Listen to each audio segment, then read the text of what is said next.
mix a small one with a large one. If you're going to make something like this, make sure they're the same. Right? So there are ways of achieving the same result by going about it in different ways. So what I primarily want to explain to you guys today is building a custom battery pack for my 124 scale drag car. I have an alternative battery there that's quite a bit heavier than this one and quite a bit larger. Right? So this is a lightweight LiPo. This is a lithium ion. So what I've done right here, these are all 120 milliamp hour batteries. These are not Ma. Ma is a lady in the kitchen making you an apple pie, hopefully, or a cherry pie, my favorite. So I've wired two of them together in parallel. Like, for example, these two, and then these two I've wired in parallel, and then I've joined them together in series.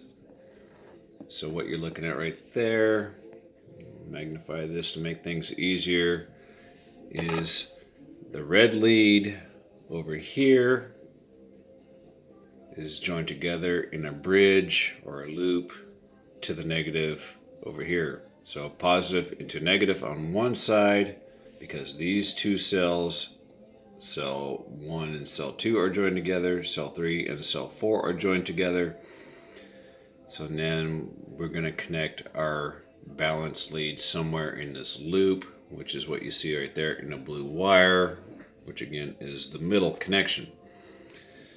So now theoretically we have our positive lead, our negative lead. This is going to create somewhere near 7.4 volts, 8 volts, or maybe a little bit more depending on the battery. Excuse me, I got to adjust my chair. Now we can finish our soldering connection with our balance port and put on, granted it doesn't have to be this one, but we're going to put on some sort of power lead, so that way we can power our receiver, our micro ESC in this particular case for this particular car. It doesn't have to be exactly this way, but this is just to give you guys ideas on how things can be done. This is not safe, technically speaking, because not all cells are balanced equally, but all four of these cells are allegedly 120 milliamp hour batteries, so they should, in theory, work out fine. And then we're going to join them together again.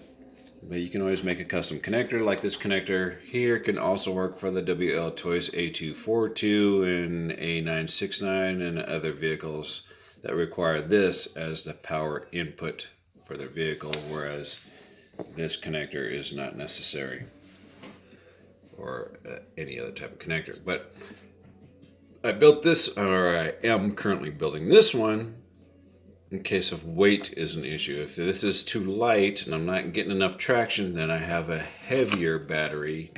I'm going to place it as close as I can to the rear to put more traction on the rear of the vehicle. And so that way I have an alternative solution. This one will definitely give me a longer run time. This one should give me a lighter weight, less run time. So there's always a trade-off. Keep that in mind. It depends on your application. Get creative, but always keep in mind the fire hazards associated with dealing with LiPo batteries. These things are quite dangerous if not used properly, so keep that in mind and be safe. Have a good day.